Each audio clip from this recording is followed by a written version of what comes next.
Some things in football, as in life, just click. And that 2 seasons ago was what happened when Cody MacDonald teamed up with Big Adebayo Akinfenwa.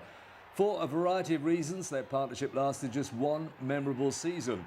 But to their obvious delight, they've been reunited. He's a great player to play with, and off the field he's good lad to be around. And like I say, all the lads are great in the changing room, and but yeah, he's top man. Now, Bob, it's a bromance kind on here, though. You know what I'm saying? The love is strong. The love is strong. It's a cuddle. Oh. At today's team photo session, they were kept apart, and the club insists they aren't pinning all their hopes on their reunited strikeforce. But the players can't wait to get back together on the pitch. He's great on and off the field. Just give the ball to him and he just gives it back to you in front of goal, and you just got to put it in the net. You know, he's great. He puts it on the plate for you sometimes. I think he's got all the attributes, you know what I'm saying, to make it to the very top. You know, he's brave, he's strong, he's fast, and, you know, he likes to run, which he can run for me, sort of thing. So, no, I mean, we do. We complement each other very well. If the dynamic duo can replicate their success of a couple of seasons ago and find the back of this net, it could be a very interesting season. Neil Bell, BBC South East Today, Gillingham.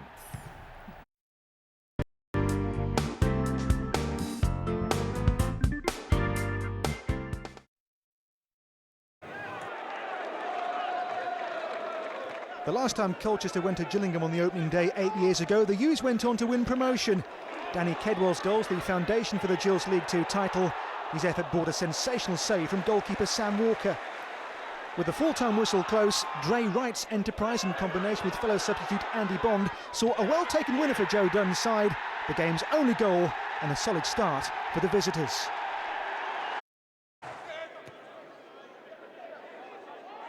These two sides met in the first round last season when there were 2 divisions apart, and League 2 Gillingham won at Ashton Gate. This time, with both in League 1, the result was reversed. City's J. Emmanuel Thomas's dribble setting up Sam Baldock after 20 minutes. And after scoring at the weekend, Emmanuel Thomas had another assist here as his shot in the second half fell to the feet of another ex-Arsenal player, 19-year-old Jordan Winter, who scored his first ever professional goal.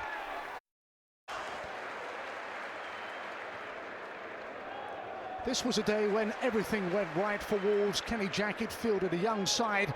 Goals aplenty at Molineux. Lee Griffiths showed his considerable potential with a terrific opener to set the tone. Gillingham hadn't tasted success in the last 7 away games. That depressing sequence was to continue. Griffiths' mishit shot fell for Lee Evans, and Wolves were in the ascendancy.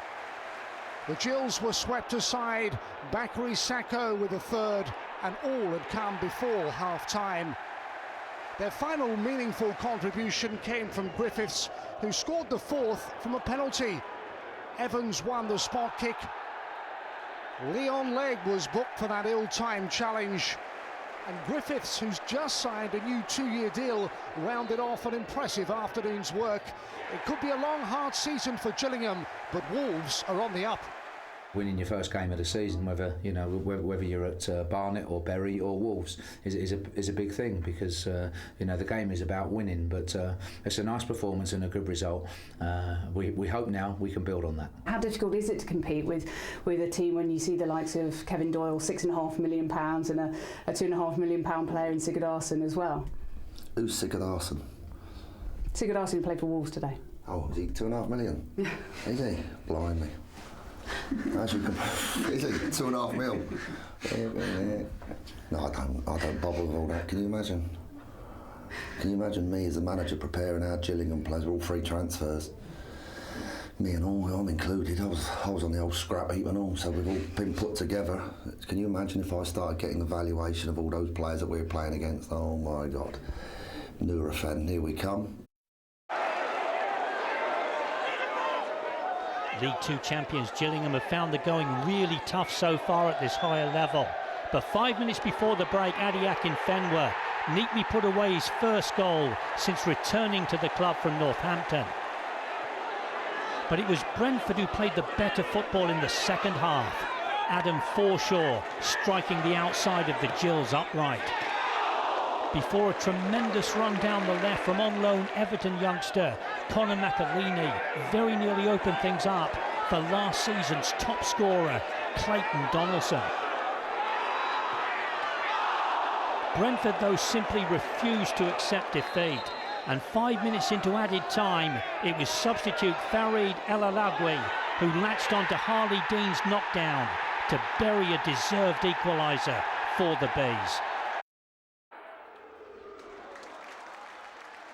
Swindon's working relationship with Tottenham meant there were 4 Spurs loanees in the matchday squad. Not only that, there were also 3 players who've now severed their links with White Hart Lane.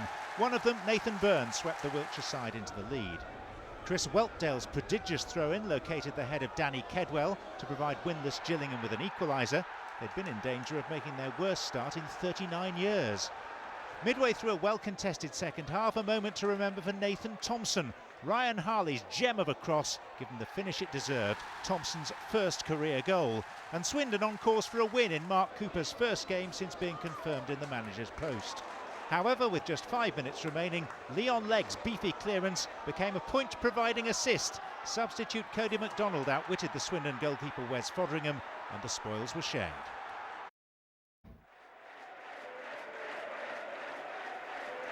Bristol City won at Priestfield in the League Cup earlier in the month, and even though Adi Akinfenwa nodded Gillingham in front, they should really have won this as well.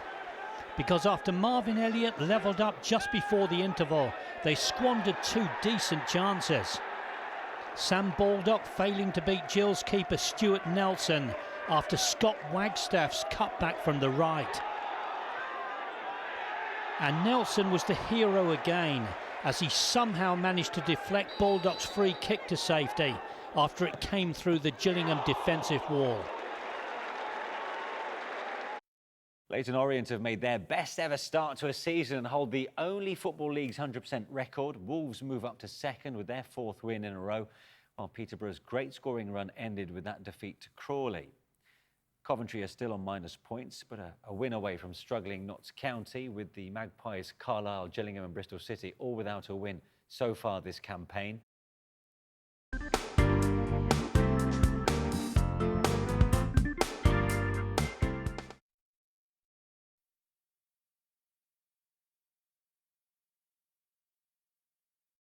Football, Gillingham are out of the Johnston's Paint Trophy following their 3-1 home defeat by Leyton Orient last night. Sean Batt put the Orient ahead with a penalty. He then added his second to put the visitors 2 up by half-time, and then completed a hat-trick in the second half.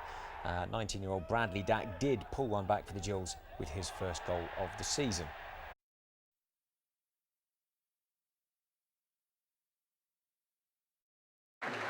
Two goals from Billy Clark gave Crawley an entertaining 3-2 victory over winless Gillingham. Danny Kedwell's penalty put the Gills ahead after Kyle McFadzean fouled him. Crawley's Gary Alexander was sent off after stamping on Charlie Lee. Then Lee got a second yellow card for obstruction. McFadzean atoned for that earlier penalty with this equaliser, before Billy Clark put the Reds ahead.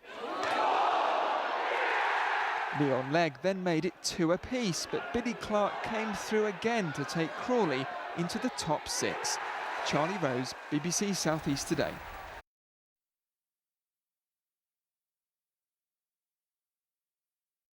League One, Gillingham's long wait for their first win of the season continues, and they could hardly have made a worse start against Coventry, who took the lead through Leon Clark after just 55 seconds.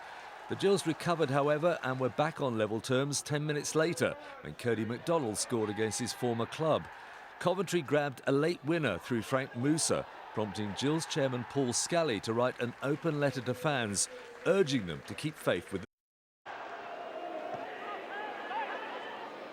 Gillingham manager Martin Allen is still waiting for his side to win this season, and he'll not have been impressed at the way Gary Jones's corner found its way through. The Gills were heading for a fourth successive defeat, and despite Adebayo Akinfenwa's heavyweight gymnastics, Cody MacDonald summed up how things are going at Priestfield at the moment. Around this time last season, Gillingham lost their first league game before going on to gain promotion as champions. But Cody MacDonald's opener at Crewe was to set them up for their first win of this campaign, his third league goal of the season. It was a neat finish, but completely upstaged by Joe Martin's delightful free kick 5 minutes into the second half. His first goal for almost a year, and the Gills had taken control. Mind you, having made their worst league start for 52 years, Gillingham would have been taking nothing for granted. And after Charlie Lee's shot went mighty close, they were indebted to their keeper Stuart Nelson for keeping out the rising shot from Thierry Ordell. They could relax though for the final 20 minutes after Adam Barrett stuck away the third, and boss Martin Allen was well pleased with his players. But the players have been fantastic. The staff behind the scenes have been very supportive, and we've trained every day this week. And of course, the players first and foremost are the number one, and they deserve all the credit. Leyton Orient dropped points for the first time this season, but still top League One. The 5 teams below the O's all want to stay on their heels. Rotherham drop out of the top 6 after they lost for the first time this campaign. Sheffield United continue to struggle and are now bottom. Despite Notts County losing their move up a place on goal difference, Coventry face Brentford on Sunday, and a win would take the Sky Blues up to 16th, while Bristol City are the only side in League One yet to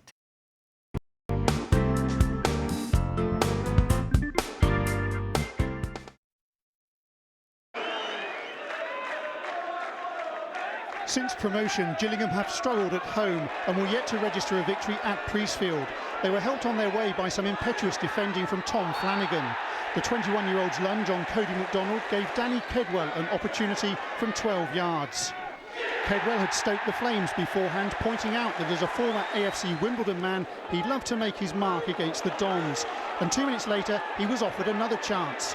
Flanagan's first league start of the season could hardly have been worse. This time he denied MacDonald a scoring opportunity, and referee James Limington spared him any further involvement. This time Kedwell went for power. The outcome was the same, and the Kent side were 2 up in just 13 minutes. A man down, but the Dons certainly didn't capitulate. From Danny Green's free kick, Patrick Bamford made it 6 in as many games. The 20-year-old on loan from Chelsea is building an impressive reputation, and this first touch, followed by the execution, illustrated why. The young striker's 10th of the season gave the Dons parity. The match winner went the Gills' way. Michael Harriman's delivery was met by Danny Hollins, the Charlton loanee, making it back-to-back wins for Martin Allen's team.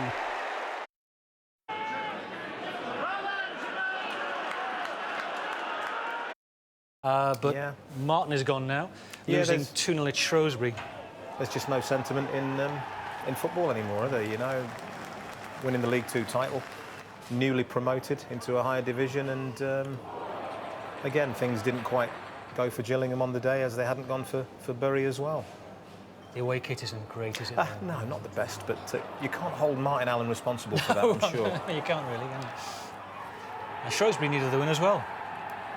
They did, and that second goal was scored by a youngster from Wolverhampton Wanderers, Liam McAlindom. Yeah, saw him recently in the Johnson's Paint Trophy for Wolves.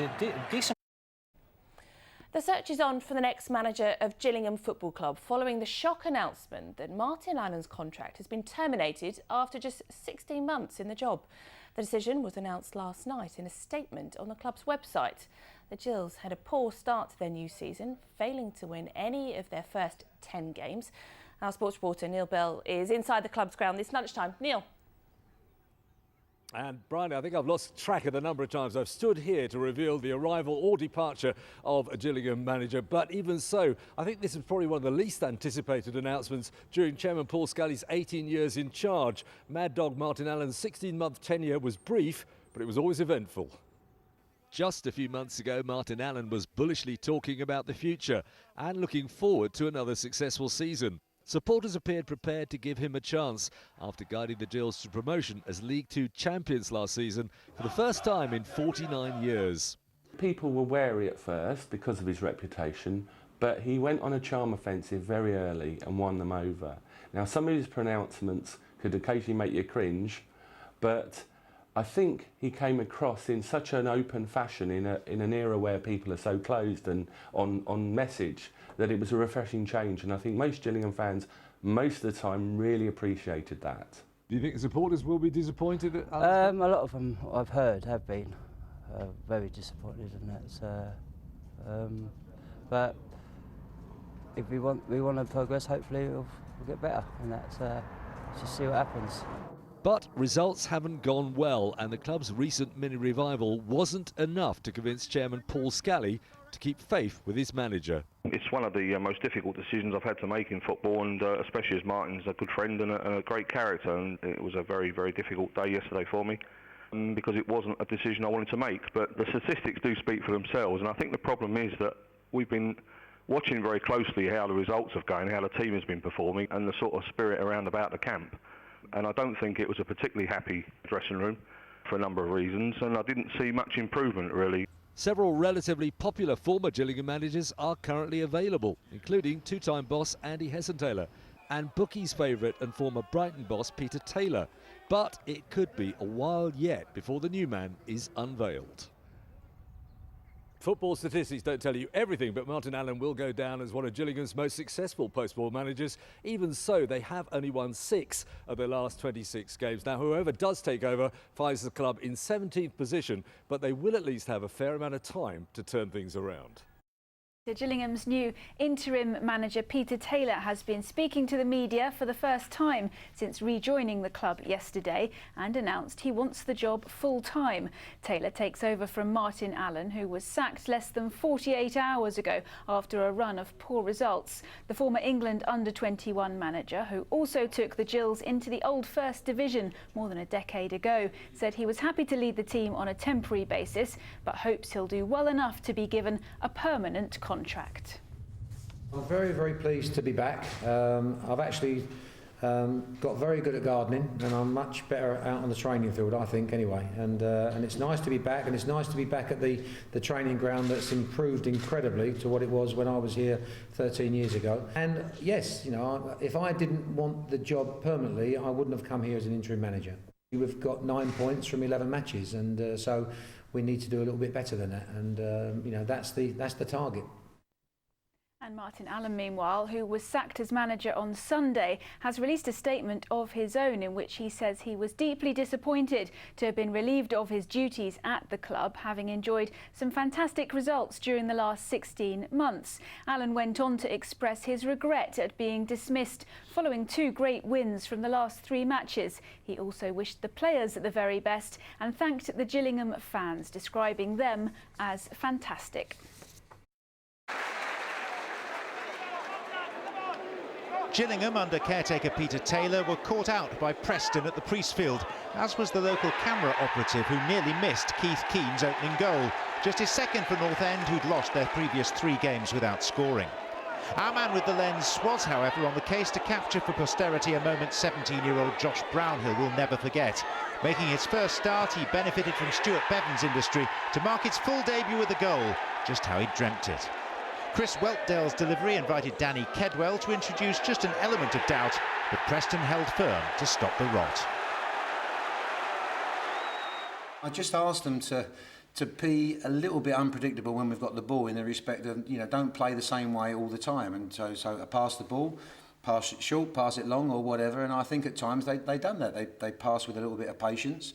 At times I felt as though they could have gone forward a little bit quicker, but again, that's, you know, as you say, we've had 3 days putting certain things into them, and so in that respect I thought they'd done great.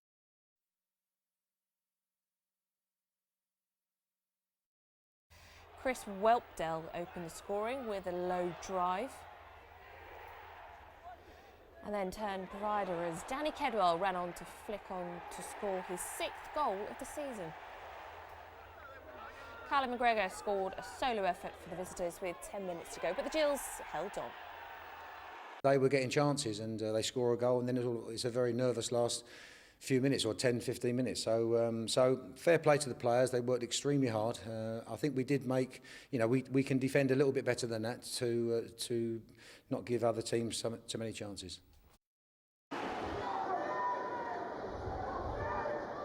Gillingham's top scorer Danny Kedwell was a doubt with a tight hamstring ahead of the trip to Port Vale, but it took him just 12 minutes to prove his fitness. His 5th goal in 5 games got the Kent side off to a terrific start. But Port Vale, who'd lost their 2 previous home matches without scoring, shifted up a gear at the start of the second half, and central defender Chris Robertson pounced at the far post to equalise.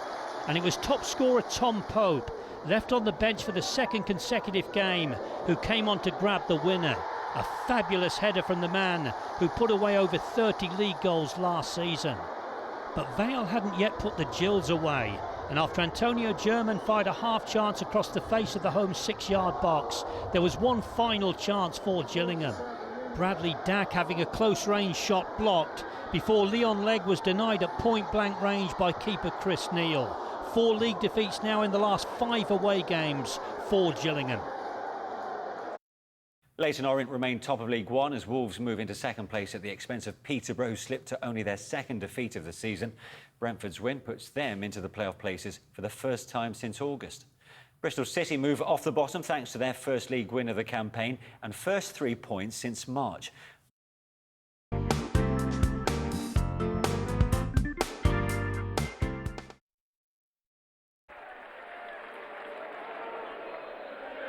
With Gillingham expected to announce a permanent manager in the next fortnight, Peter Taylor's prospects improved when Danny Livesey tripped Danny Hollands just after the hour mark.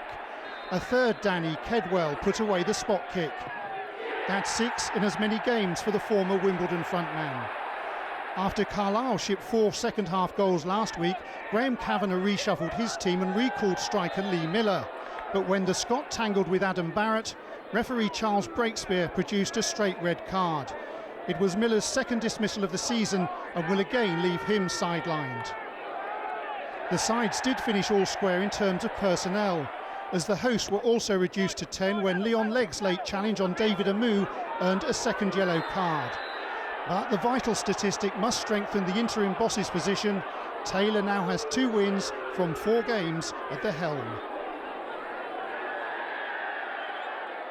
The second half, I thought we grafted away and we kept, it wasn't a good performance, but we kept going, and thankfully we got the penalty, and I thought the players then just really dug in there to work extremely hard to get a result.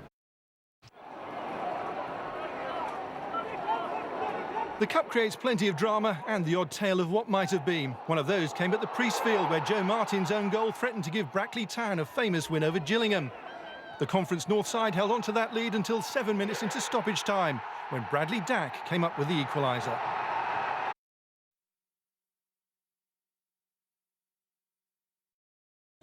Gillingham manager Peter Taylor had cause to celebrate at Bramall Lane. Harry Maguire's underhit back pass saw his keeper's attempted clearance rebound off Danny Kedwell and into the net.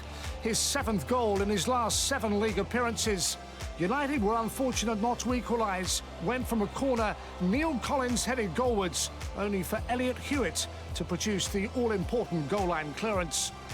The Blades levelled when Simon Lappin's set-piece delivery was met by Chris Porter. Gillingham have had too few highlights on the road, 1 win in 14 away in the league, but they improved on that. John Messino's header came off the crossbar, and Cody MacDonald applied the finishing touch.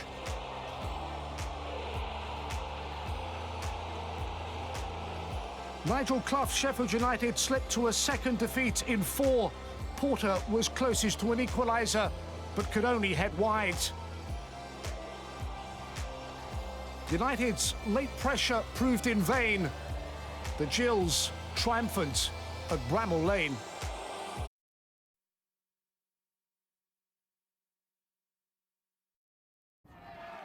Just over 48 hours after their morale-boosting win at Sheffield United, Gillingham found themselves in unknown territory. For non-league opponents Brackley Town, this was their big chance to make it into the second round of the Cup for the first time in their history.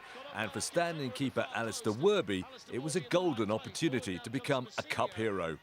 Brackley took the lead after just 20 minutes, although Glenn Walker's low shot took a slight but crucial deflection.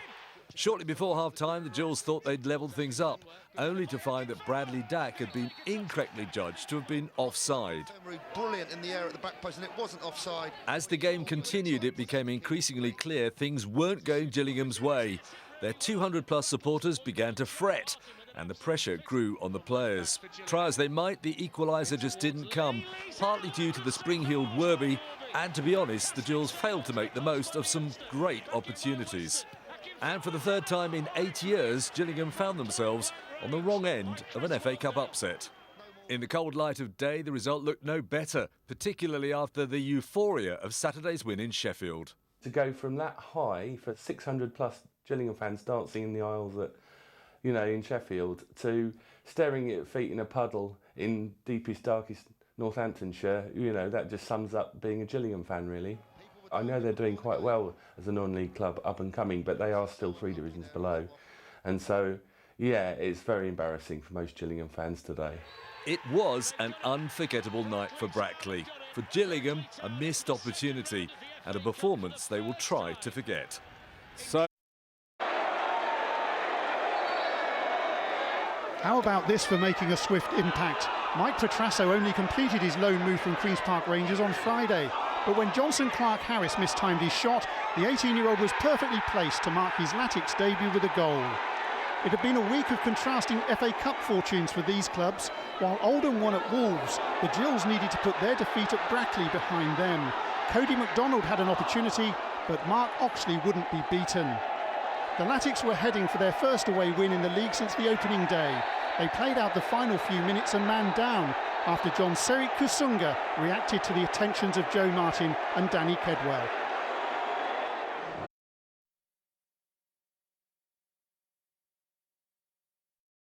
In League One, Gillingham beat Stevenage 3-2 in an entertaining game at the Priestfield. Stevenage took the lead before Danny Kedwell levelled the match for the Gills just after half-time, scoring from the spot following John Ashton's foul. Then Donovan Daniels fired home on his debut to put the home side in front. Stevenage level before John Massinho scored in the 76th minute to earn victory for the Gills. The victory moves Peter Taylor's side up to 16th. Gillingham 3, Stevenage 2. Now, Gillingham beat Stevenage 3-2. Arguably, they should have scored more, though. Do spare a thought for the Gillingham club captain, Adam Barrett, who did manage to miss an open goal from 1 yard. You can see the ball's crossed in here. It's hooked back across the goal. In comes Adam, over the bar. Oh, it's a good job they did go on to win the game, isn't it? I'm sure he's had to put up with a fair bit of stick. In he comes, 1 yard out. Over the bar.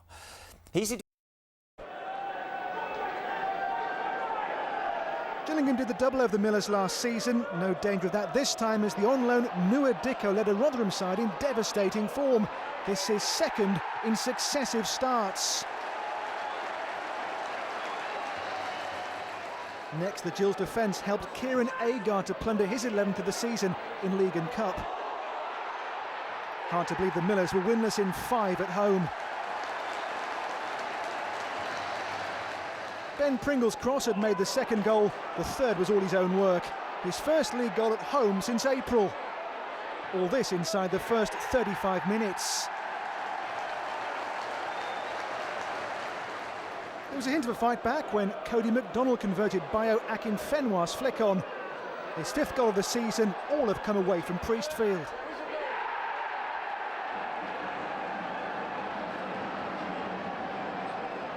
But Rotherham's response was a landmark goal for James Tavernier on loan from Newcastle. His first career goal ensured an emphatic win for the Millers, 4-1.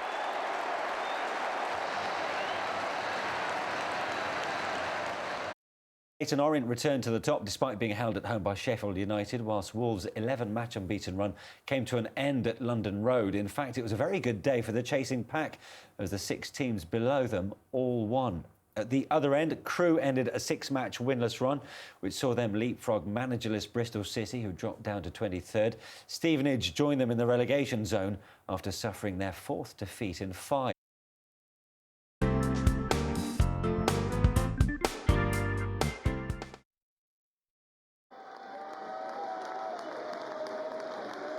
One month after taking charge at Notts County, Sean Derry was still waiting for his first win. And from this early Gillingham chance, he may have feared a longer wait. Stuart Nelson's free kick headed into the path of Bradley Dack, who almost found the net. 5 minutes before half-time, County got their break. Jamal Campbell-Rice found Callum McGregor. And how's that for goal number 9 for the 20-year-old Scot? 2 minutes after the restart, Gillingham were level. Charlie Lee's long throw, Adam Barrett's flick on, and Dack finished how he'd aimed to in the first half. But County and McGregor, who's on loan from Celtic, weren't to be denied. Gary Liddell provided the cross, and McGregor again showed natty footwork for his 2nd of the game. Now, if you thought that was good, wait until you see County's 3rd goal, also by a lone player. 18-year-old Jack Grealish is hoping to make it at Aston Villa, and he can only have impressed with the way he scored his first ever senior goal 3 minutes from time. County still stay bottom, but they're now just 3 points from safety.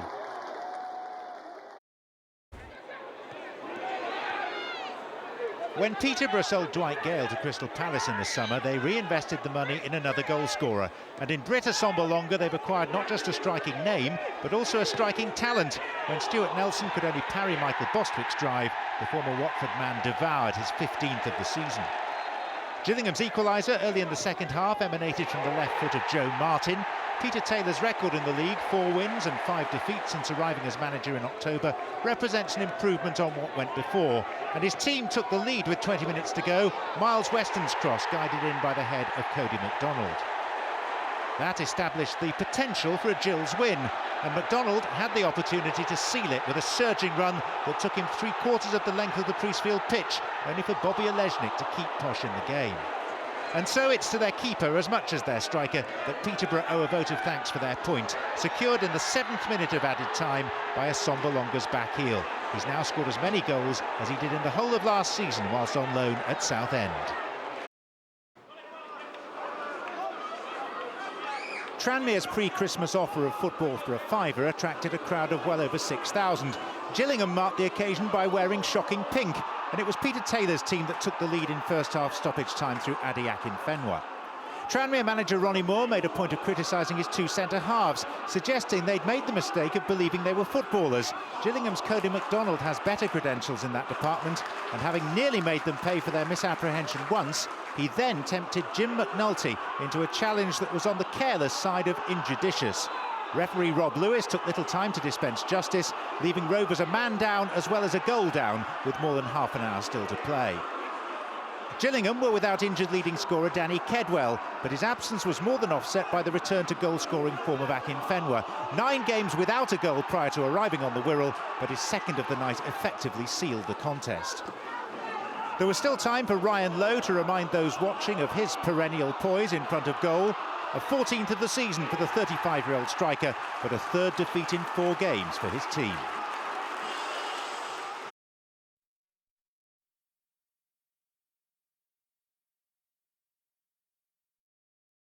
Leyton Orient travelled to Gillingham in the midst of their worst run of the season and were behind after just 4 minutes at Priestfield when Adebayo Akinfenwa made it 3 goals in 2 games, having scored both in last Friday's win at Tranmere.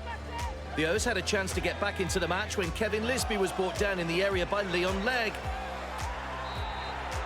But former O's keeper Stuart Nelson saved Elliot Omazuzi's spot kick.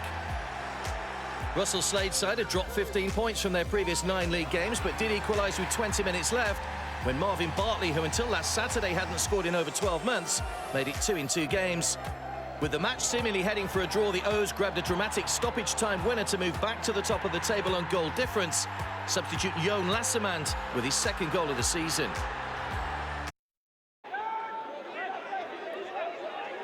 Some at Gillingham felt they should have won at leaders Leyton Orient last time out, but failed to take their chances. That's certainly something Cody MacDonald can't be accused of after he pulled off this cracker just after half-time. The Gills then hit the bar twice before Walsall drew back level. Romain Sawyers rounding off a neat move to score for the second time in 3 games, despite the best efforts of Leon Legg on the line. And anyone who decided to make an early exit missed out on a thrilling finish. With 30 seconds of normal time to play, substitute Julian Gray, who'd only just come on, blasted Dean Smith's side into the lead.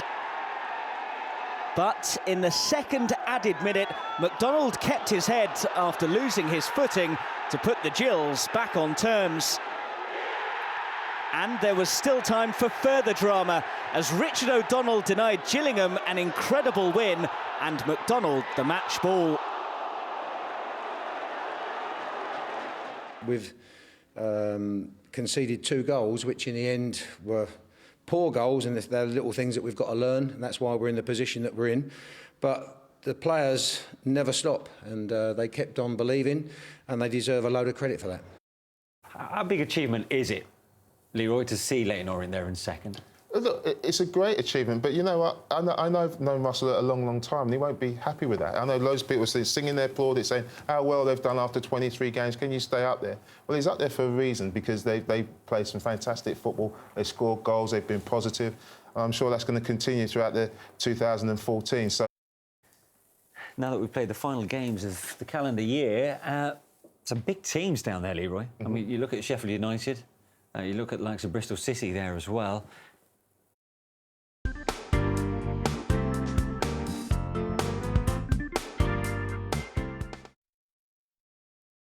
Well, the dismal weather that greets us in Kent tonight very much reflects the recent form that both of these clubs are currently experiencing in the league. It's Gillingham against Wolves, live here on Sky Sports 1 and of course available through your mobile devices with Sky Go. Wolves remain in second place, despite in a different run in form of late. The favourites to return to the Championship may be feeling the pressure. Despite their managerial change this season, Gillingham remain just 2 points away from relegation. Results have improved under Peter Taylor, but his overall managerial record against Wolves is less than encouraging. George Alakobi. Emery's delivery off the head of Bart. Work to do here for Nelson. He didn't do very well, but the referee has blown the whistle. And he just got away with that, Stuart Nelson. I think the Gillingham keeper could be mightily lucky here. See it time and again. It's a wicked ball in from James Henrick. Danny Bart's on the end of it. It's just not a clean punch. He just completely misses it. Didn't seem to be an awful lot in the challenge from Doyle. And we do see referees blowing up when there's any kind of challenge on a keeper. Is there much in this? I'm not so sure that Kevin Doyle does anything wrong there, and Gillingham are fortunate.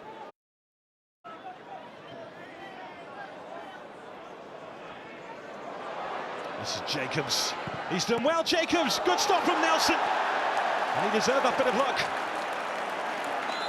Flag had gone up in any case. Wonderful skill, though, from Michael Jacobs. He calls himself the entertainer. That's what he can do. And Nelson managed to get down to it. Well, he did everything right. He took on 2 or 3 on very difficult conditions underfoot. Keeps his balance superbly. Really clean strike, but a brilliant save from Stuart Nelson. As the ball zips off the surface, very hard for the keeper to get down quickly and turn this one away. But Jacobs unlucky, but a brilliant save anyway. Spin off him.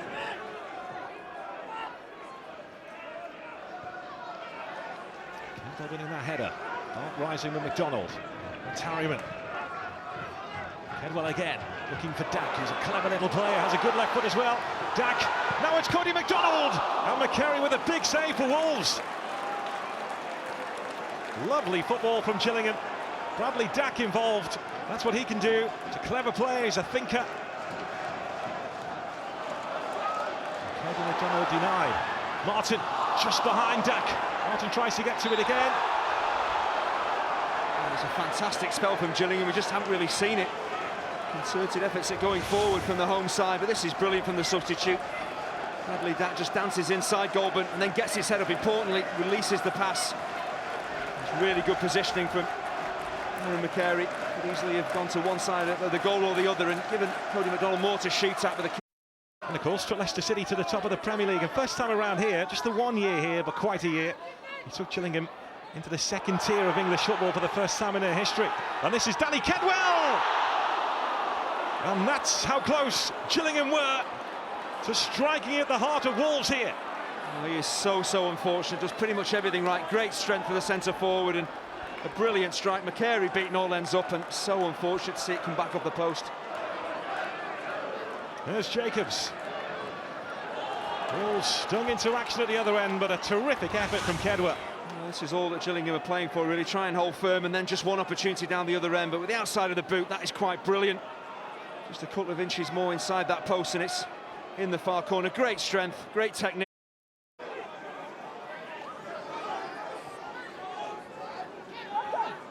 McDonald looking to open doors again.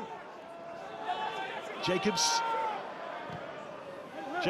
looking for Griffiths. Fabulous stop from Nelson, but the flag is up. Great save in any case. Lovely football. It's a brilliant ball from Jacobs, and Griffiths, as he tends to do, just playing on the shoulder of defenders.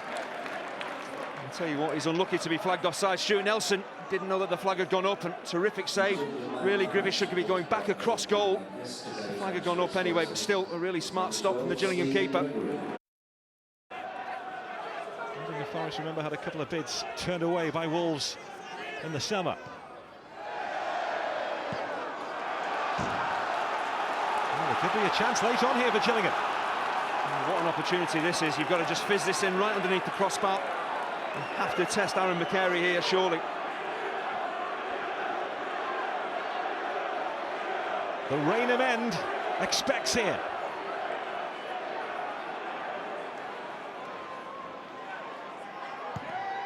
Final chance, maybe.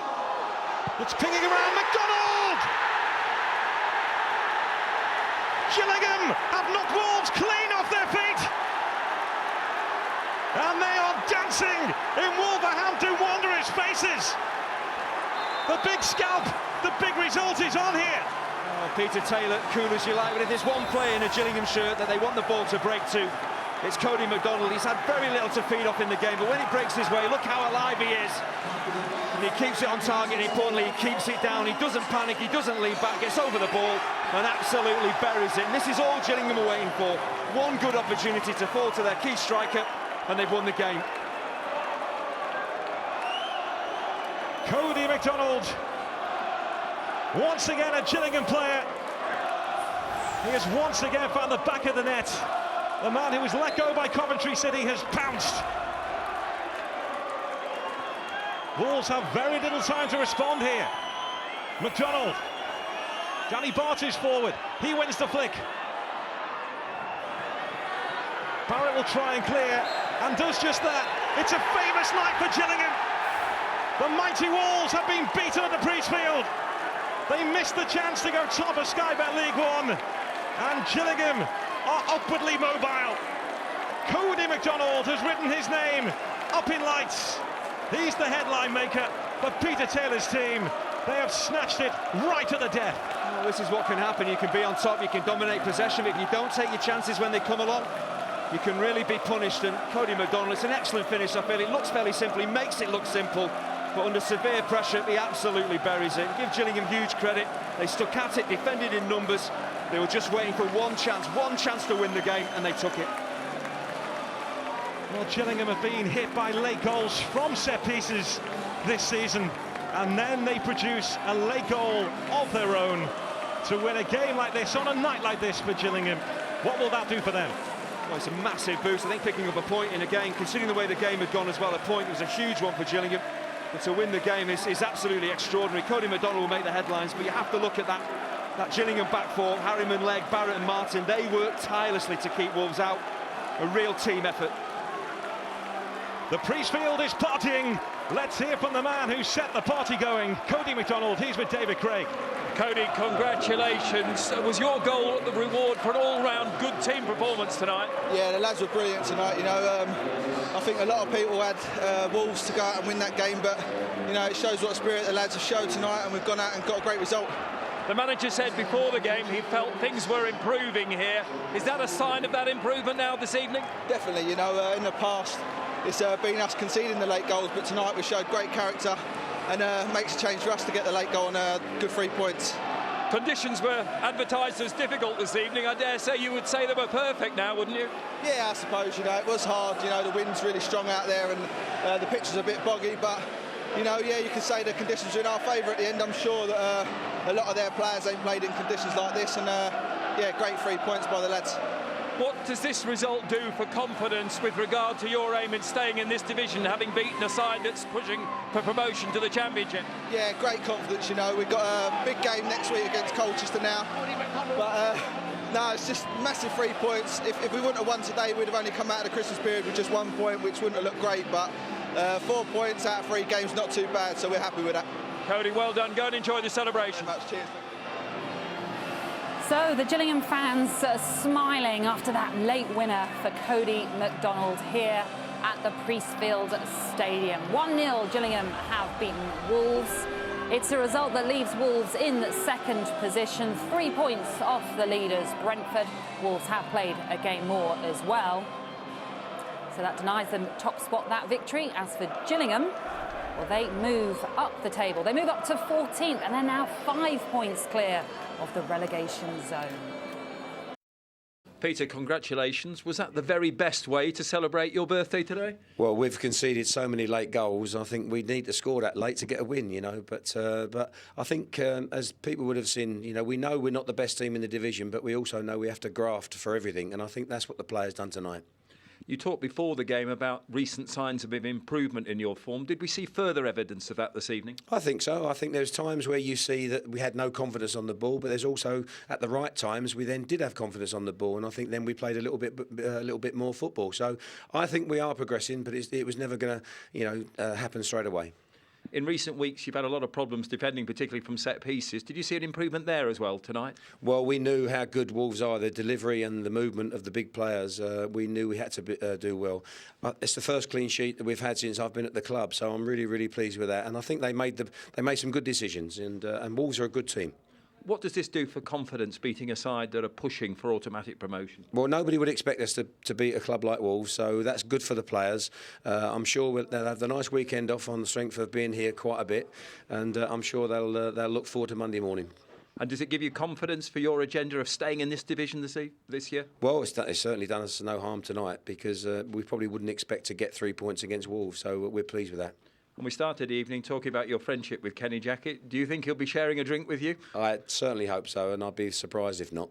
Peter, well done. Thank you. Cheers, thank you.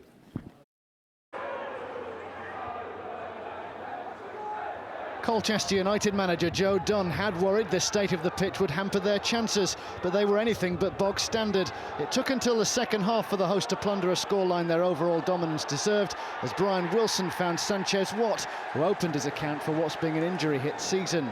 Gillingham were a shadow of the side that overturned Wolves last time out, and the U's were denied a quick second goal. After Marcus Bean's industry, Craig Eastman's effort was parried by Stuart Nelson.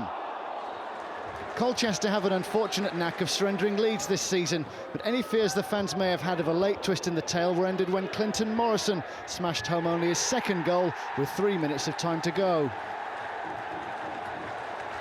The gloss then was added in stoppage time, as Freddie Sears, back after a long injury layoff, added a third to seal a second consecutive home win.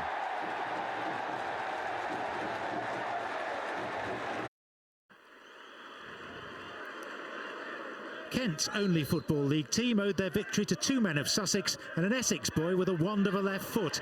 Dagenham-born Joe Martin's free kick setting up Leon Legg, one of Bexhill-on-Sea's few footballing exports. Cody MacDonald had a chance to double Gillingham's lead, only for his recent scoring touch to desert him, rather as Swindon's away form has deserted them. After precisely an hour, Michael Harriman's incursion created an opportunity for the considerable figure of Adebayo Akinfenwa.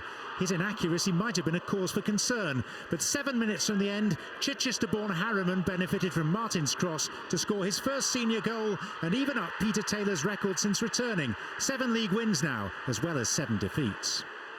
We didn't look a team good enough last Saturday against Colchester, but today I thought we looked a team in every way, and I think the players deserve so much credit because they work so hard for each other. Live from Griffin Park this Friday evening in Sky Bet League One is Brentford, who will go back to the top with a win against Gillingham, who need 3 points to move into the top half for the first time this season. McCormack always gives it all on the football pitch, whether representing Brentford or Swindon or Southend. That's judged! Almost judged it perfectly. Oh, it's a magnificent move, just play and move football from Brentford, but what a brilliant tip over from Stuart Nelson. And McCormack starts it off, but this is It's a sign really of a team in confident form. Brilliant passing, lovely layoff. Judge does everything right, and that is a quite brilliant save. Donaldson. Bidwell. Another trotter, Douglas steaming in. Brentford are on the march again. And this corner, West London is dancing again, thanks to Jonathan Douglas. Well, I said before the game, Brentford have got bags of quality in central midfield areas. We've not seen a lot of Jonathan Douglas, but he makes a forward run here. And I talked about Linganzi and Gregory playing with discipline and understanding what's going on around them. Both of them are caught ball watching here, and Douglas just wanders into the penalty area. It's a brilliant ball in from Bidwell, and that is a simple finish, far too easy in terms of Gillingham's defensive work. Wonderful ball in, but Douglas has wandered forward, no one's tracked him. And that's a very straightforward opening goal for a team banging form. Second spell as Gillingham boss. First time around, he took them to the second tier for the first time in their history. Going to be the launch pad for him to the Premier League as well with Leicester City. Had a pretty decent cut run as well that particular season, made it to the quarter-finals, knocking out a few then Premier League clubs. Cody McDonald away from Craig. McDonald! That's a chance, a big chance for Gillingham to get back into this game. Well, he does absolutely brilliantly. His first touch to get past Tony Craig here is absolutely superb, and I just thought his odds on to score here. He's so balanced, he wasn't rushed, he seemed to know exactly what he was doing. But for him, he'll be absolutely gutted. At the very least, you've got to hit the target here. To slide it this far wide of the post is poor for a real striker in form. And Trotter. Judge picks up the baton. Alan Judge, it's dipping, and it's dealt with by Nelson. He is knocking on the door again. I'll shake it out. Alan Judge once again does absolutely everything right, but he's up against the goalkeeper in top form here. This is not an easy save at all from Stuart Nelson. There might be a deflection on it, it's dipping. It's very slippery as well. He does really well, the Gillingham keeper, just to not take any chances and touch it over the crossbar. Great save.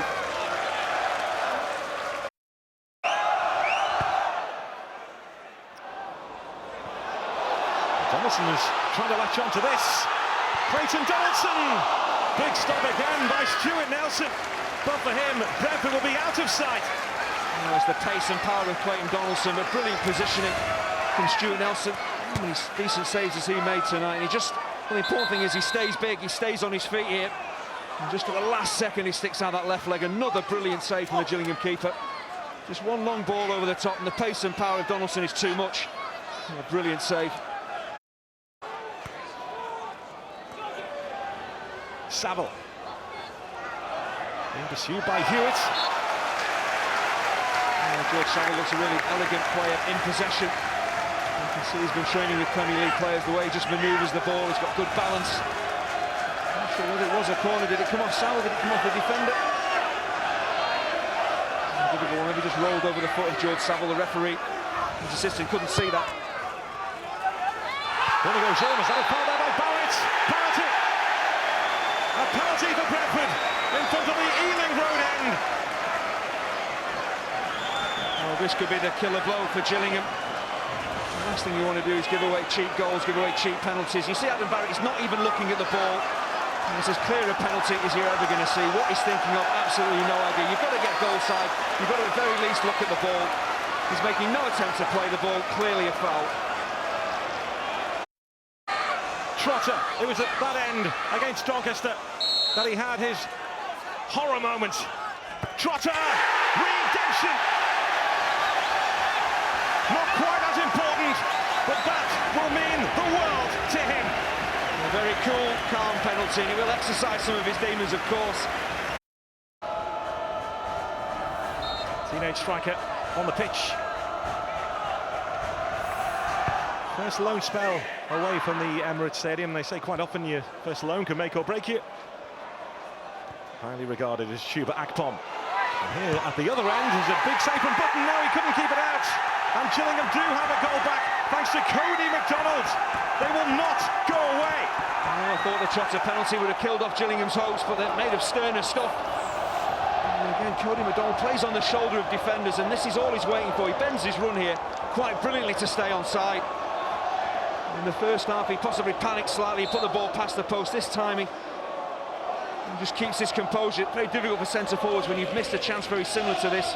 But this one he buries, and it's game on. The plot thickens. Oh, they live to rue these opportunities, Brentford, because Gillingham are still right in this with 4 minutes to play. And this is Marriott who's in. Marriott denied by Button. That's a massive save. Oh, what an opportunity, and again all that Gillingham are waiting for was the ball just breaking their way. A bit of good fortune, that's all that happens here. The flick on from Akinfenwa. Marriott certainly onside. Pretty much does everything right, goes across the keeper. Great positioning by David Button. He's a real poacher, Jack Marriott. Couldn't take his chance there. Maybe another one for him here. Gillingham are knocking on the door again. What a fabulous second half it's been. I thought Gillingham might just die a bit of a death, and Marcello Trott's penalty could have killed off their chances, but they kept going. A 10th home win in all competitions in a row, a 9th in a row in the league, the first time they've done that for 43 years, and it means they're back on top, 2 points ahead of Leyton Orient, who play Coventry this coming Tuesday, and crucially 7 points ahead of Wolverhampton Wanderers, who play Bristol City tomorrow. For Gillingham, well, they fought all the way, but it is an 8th defeat in their last 11 away games. It means they stay 14th, and it means they miss out on the chance to go into the top half, and they stay just the 6 points ahead of those relegation places. That, of course, could all change across the weekend.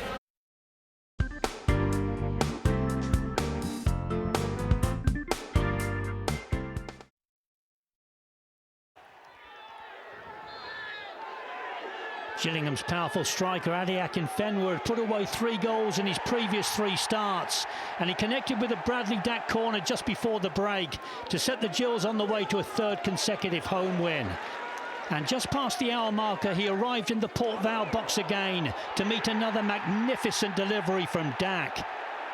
Port Vale were heading for a 4th away defeat on the spin, and that was pretty well confirmed by the goal of the match 3 minutes later. Cody McDonald taking a return pass from the impressive Dack to tuck away his 5th goal in his last 6 games. There was a late flurry from Vale when Chris Robertson put away a Billy Knott corner to cut the arrears. The referee's assistant superbly placed to award the goal. In the end, it didn't matter, although the last 3 minutes were nervous for the home fans after Jordan Hugill fired home from close range. A tight scoreline, but Gillingham were good value for the win. I'm over the moon the way the players have got a result. It's just that we can always learn from things. Sometimes you get a win and you don't think about so much about the game. But to me, we've got a win today, but we can also learn a lot from it. So that's good for us. Errors and it's the low confidence of players down at the wrong end of the table. Stevenage also in action. They're up against Gillingham. Interesting opening goal, this one, a penalty given on 22 minutes. Elliot Hewitt sent off for that handball.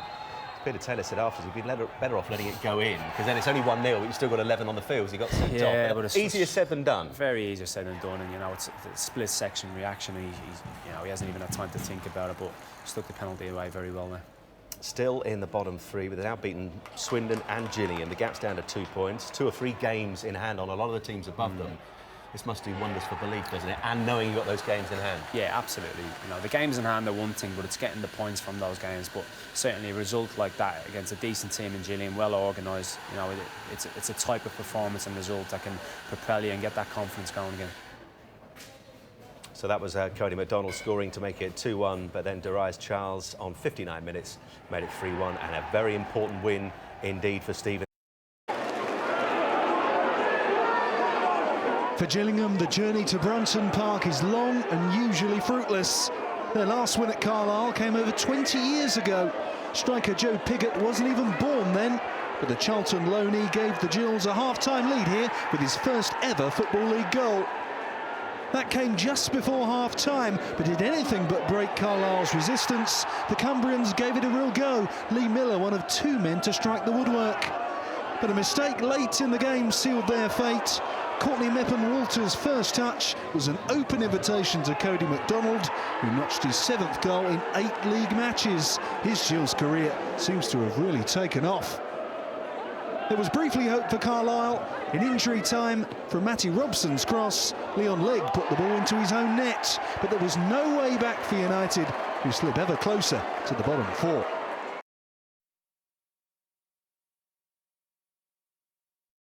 Progressed into the league, and they're becoming difficult to beat. And obviously a good result in midweek for them. Yeah, out of the bottom four now. Connor Cody on loan from Liverpool getting the goal. And they took Ben Davies on loan from Derby an hour before the game. So I wouldn't have, I mean, you never know. It's always possible, but you wouldn't think they would be now dropping back in the bottom four, would you?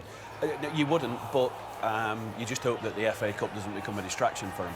Obviously, there's a potential big Sheffield derby there, which could mean one or two people take their eye off the ball, which I'm sure them as a football.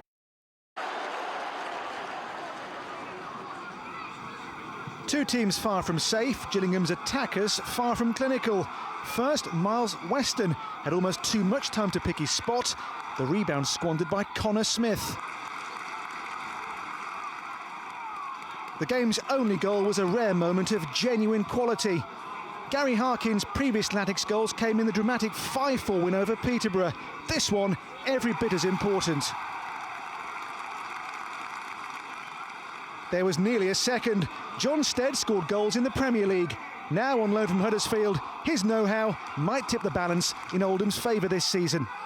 They owed much to goalkeeper Mark Oxley. A smart save kept the rampaging Adi Akinfenwa from levelling. The Latics leapfrogged the Gills.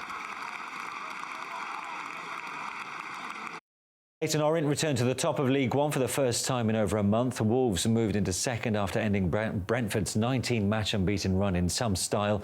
5 of the top 6 won to cement their promotion-chasing places as every other team in the top half lost, apart from Bradford.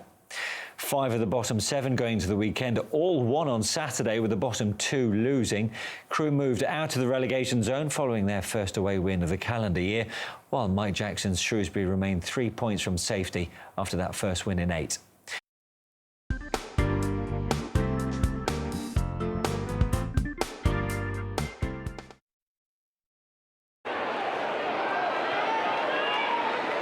After the heavy defeat at Sheffield United, Bristol City boss Steve Cotterill made 5 changes, and it did the trick in a good first half showing, with Sam Baldock blasting them into a 27th minute lead. But the Robins came into the match with just 2 clean sheets in the league all season, the lowest total in the division, and they couldn't manage a rare shutout in this game either, as Charlie Lee converted Adebayo Akinfenwa's clever flick. However, Cotterill's side managed to edge ahead again and claim just their 7th league win of the season through a wonder strike from Simon Gillett late on. It was a goal as crucial as it was classy, as it lifted City out of the relegation zone. Nervy times of late for Gillingham. 3 straight defeats had left them dangerously close to the drop zone. Cody MacDonald would have calmed those nerves in the second half had it not been for Paul Jones's agility. In truth, the Gills were second best against a Crawley side unbeaten in 7. They were riding their luck. Joe Walsh thumped the woodwork before the home side scrambled the ball to safety. The last time these two met, Charlie Lee was sent off. This time he climbed off the bench to hit Crawley with a sucker punch. His second goal in a week sees these clubs swap places, with the Gills now 6 points clear of danger. Absolutely delighted with 3 points. Very, very important 3 points for us. Performance nowhere near what we want. Nervous performance, but for effort and everything else, for the way the players kept going, I couldn't ask for any more.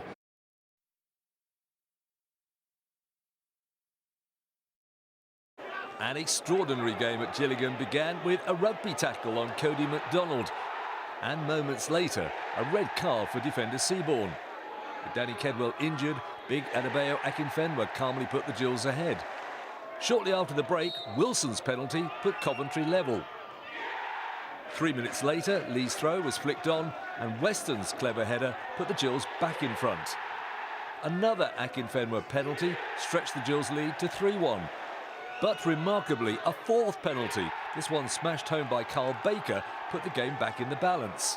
15 years ago, this old Gills programme records a diminutive Jake Hessenthaler, son of Gills legend Andy, rolling the ball home at the Rainham end. Last night, now aged 19, Jake repeated the feat with one of the most extraordinary strikes ever seen at the Priestfield Stadium. Whatever else he goes on to achieve, Jake Hessenthaler will never ever forget his first league goal. Neil Bell, BBC South East Today. There's nothing to separate Bradford and Gillingham in the League One table, and there was nothing to choose between them today. Bradford opened the scoring as Aaron McLean registered his first goal for the Bantams at the 11th attempt, following his January move from Hull City. Phil Parkinson's side were dominating and sought to kill the game off after the break, but Adam Reach's radar was narrowly wayward. But the Gills hit back. Adebayo Akinfenwa using strength and subtlety to set up leading scorer Cody MacDonald, who landed his 14th goal of the season. Akinfenwa almost then made it a winning first return to Bradford for Peter Taylor, but in truth it was a deserved share of the spoils.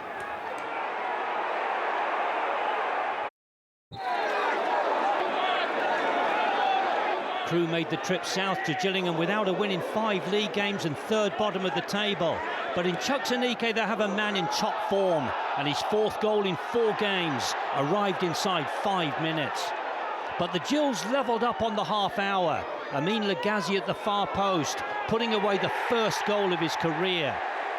It was never likely to be enough though with Aneke in town, and his 16th of the season in all competitions sweetly restored the lead. Crewe had been easily beaten by Gillingham back in September, but revenge was pretty well guaranteed when Matthias Pogba opened up a 2-goal advantage 7 minutes from time. The only blemish for Crewe was the dismissal of Anthony Grant in the last minute.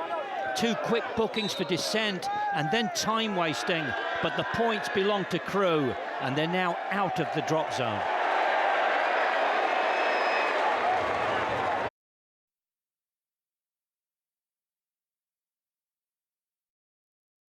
In League One, Gillingham struggled early on at MK Dons, but their goal after the break was pretty slick. McDonald's back heel teeing up Fagan, who hammered the ball home for a vital away win for the Gills.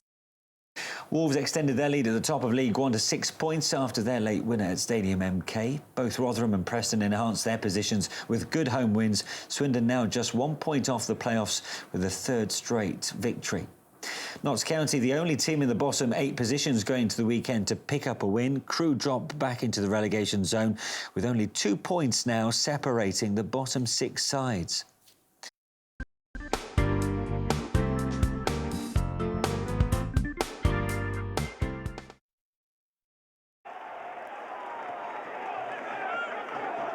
Rotherham are a side in terrific form, underlined at Priestfield as they took Gillingham apart in the first 20 seconds. Kieran Agard's 21st goal of the season, one of the simplest. The Gills gathered their thoughts and drew level on the half hour. Adebayo Akinfenwa making the most of Bradley Dack's free kick. And after the break, there was a shock in store for Steve Evans' promotion chasers as Miles Weston completed the turnaround. Cue what the Millers manager reckoned could be his best ever substitution. Richard Smallwood's wonderful pass converted with 2 excellent touches by Tom Hitchcock, who'd been on the field for just 9 minutes. But there'd be suspense right to the finish. Kari Arneson's horror defending allowed Dack to restore Gillingham's lead. A finish worthy of winning any match, and with just 6 minutes to go, that seemed the likely outcome. However, the defensive malaise was infectious. Adam Barrett left with his head in his hands as Hitchcock levelled the scores again. It was the first time the striker on loan from QPR had scored twice in a senior match. And by the end, he'd earned himself the match ball, clinching another victory which stretches Rotherham's unbeaten run to 16 matches. Hitchcock's stylish hat-trick suggests he'll have a role to play as the Yorkshire club try to overhaul Brentford and pinch the 2nd automatic promotion spot. You've got to defend better than what we did, and so in the end, as much as they're a good team, I still think they got some easy goals by, just poor defending from us.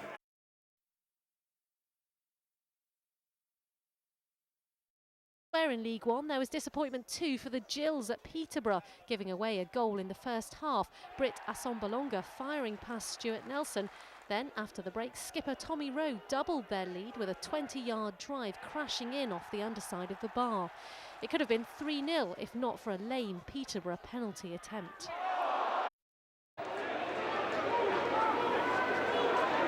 Having seen their automatic promotion push falter in recent weeks, Leyton Orient had to regain momentum, and that's what they did when David Mooney got the ball rolling early on.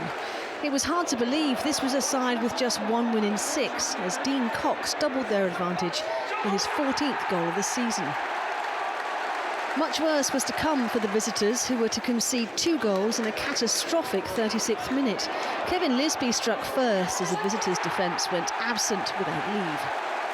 But the travelling faithful had barely 30 seconds to collect their depressed thoughts before their net was bulging again.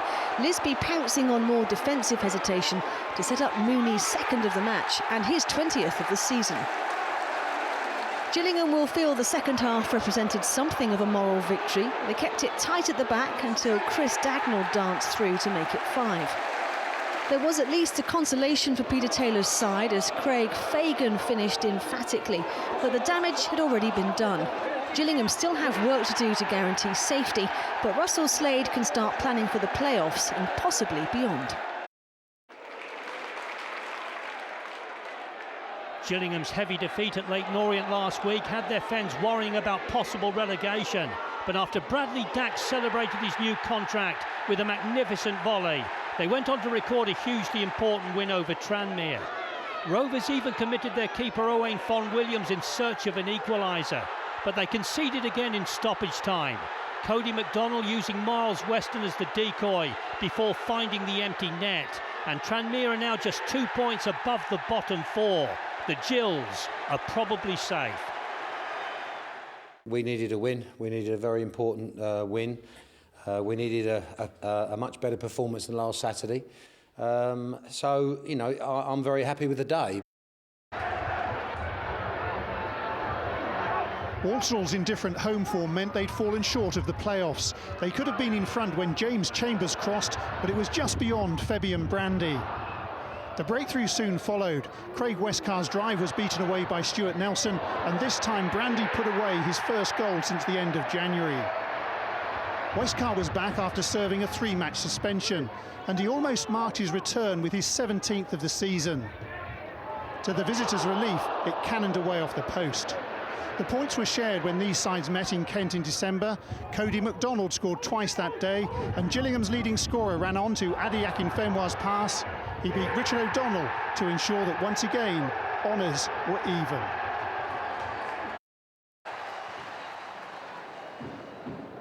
Preston have now garnered more points than either of the teams promoted automatically from League One last season.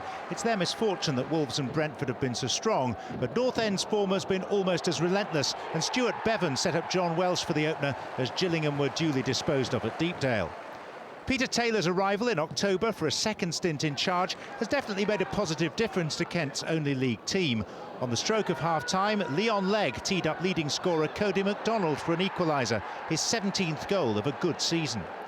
On a similar theme, Paul Gallagher has enjoyed a successful loan spell from Leicester, and he followed up his Easter Monday hat-trick against Shrewsbury by putting Preston back in front. Simon Grayson's team were in the process of extending their unbeaten home sequence to 12 matches. And a 5th consecutive Deepdale victory was confirmed when Neil Kilkenny exemplified the right place, right time mantra. Preston's momentum considerable now as they head for the playoffs. In League One playoffs, of course. Peterborough now secure in there after a good win on Saturday. But talking of Simon Grayson's side, they're going to have to overcome this horrendous record the club have got in the playoffs with, what, 7 defeats while they've been in those, in the end-of-season jamborees, it's often called. As far as the relegation battle's concerned, it's 4 teams now looking to avoid the 2 remaining places, isn't it? Yeah, I mean, Colchester obviously with the goal difference as such can't be caught now. Notts County away at Oldham, you know, Crewe and Tranmere both at home, but you know, obviously Tranmere in the situation that they're in, you know, it's out of their hands. And going into the last game of the season, the one thing you want is to be able to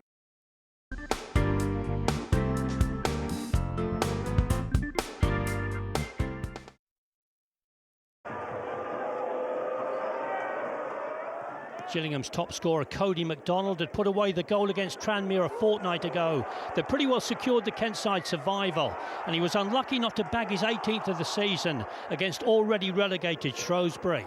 But the Gills looked favourites to finish the season with a win when central defender Adam Barrett got on the end of a Jake Hessenthaler cross after Danny Kedwell's shot was cleared off the Shrews line. At this stage, Shrewsbury were rock bottom, but Sean Miller's late header at least meant they avoided the wooden spoon. As for Gillingham, their manager Peter Taylor was pleased that his side would be playing League One football next season.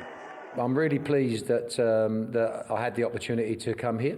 I'm really pleased the way it's worked out because we're in the division. We've stayed in there, so I think that's progress. I wouldn't mind having a little bit longer at it to try and see what we could do next season, but honestly, we just have to wait and see on that one. Let's have a look at the top of the table then as how things finished in Sky Bet League One. Leyton Orient stands out as being the side that's exceeded all expectations. Sheffield United, I mean, to finish 7th. Incredible.